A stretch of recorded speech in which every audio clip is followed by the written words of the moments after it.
Interview from the High Plains Museum, brought to you by McClure Plumbing and Heating, Garcia's Home Furnishings, Short and Son Trucking, Farm Bureau Financial Services, The Buffalo Guys, LLC, Farm Credit of Western Kansas, and Gambino's Pizza.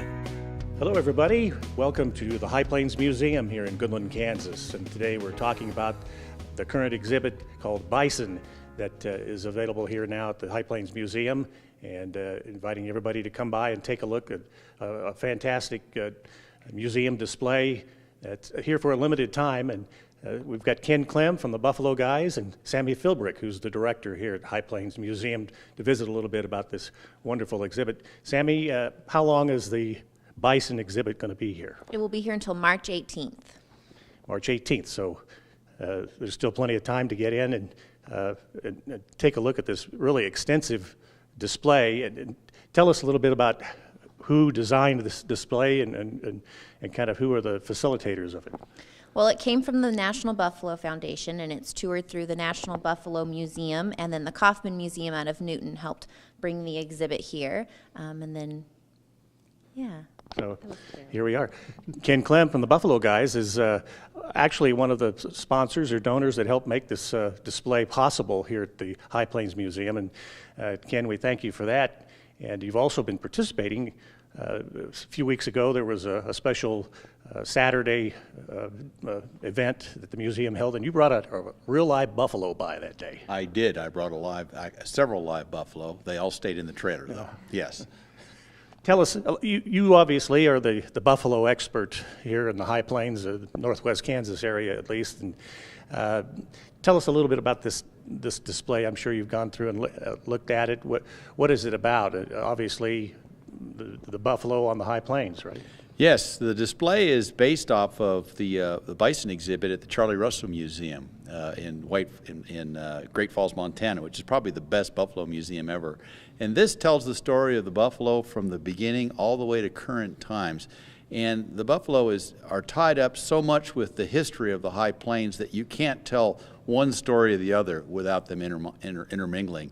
There's a story of the Industrial Revolution here, the hide hunters, the natives, and all the way through to the modern market for buffalo meat. So it's a fascinating exhibit with lots of really neat hands-on things that you can touch and see. It's really comprehensive. Best one ever. Whenever I think of buffalo or bison, I think mostly of Native Americans and how that was such an important part of their culture. And we're actually standing here behind a hide that I assume is either a replica or something that was done by Native Americans and other artifacts as well. So the Native Americans, this was very important to them. Yes, it was. All the Plains tribes and even the mountain tribes and the eastern woodland tribes all had a close tie to the bison. It was a nature storehouse for them. And this museum exhibit does an excellent job of describing how it fits into their culture, and still does today. It's still a very important part of their culture today.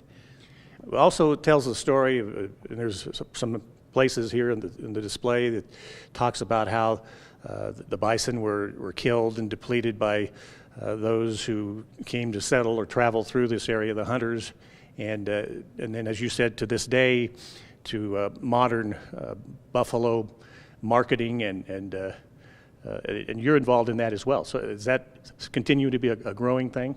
Yes, it's a very, very large market. The American consumer, worldwide consumer, just instantly knows that bison is something that man eats, and because it's low in fat and calories and cholesterol and very tasty, it's become a very important aspect for people to have a healthy diet.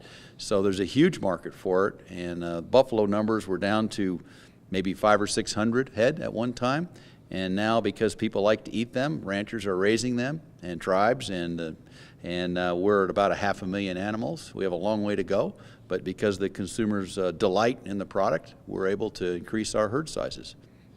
Very good. Now, Sammy, you've had quite a few people come through. I know you've had some school tours and things like that. Mm-hmm. Right? Yes, we've had several.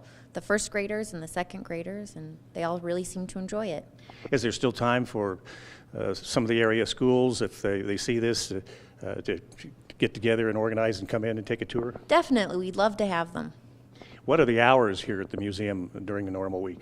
9 to 5 Mountain Time. And you're closed on Tuesdays and Sunday, right? We are closed on Tuesdays and Sundays. So Monday, Wednesday, Thursday, Friday, Saturday, you can come by. The display is called Bison. It's a traveling exhibit exploring the past, present, and future of the great North American animal known as the buffalo or the bison. On display here at the High Plains Museum. Thanks, Ken. Thanks, Sammy, for visiting with us. Come by and visit this wonderful display going on right now here at the High Plains Museum in Goodland, Kansas. Interview from the High Plains Museum brought to you by McClure Plumbing and Heating, Garcia's Home Furnishings, Short and Son Trucking, Farm Bureau Financial Services, The Buffalo Guys, LLC, Farm Credit of Western Kansas, and Gambino's Pizza.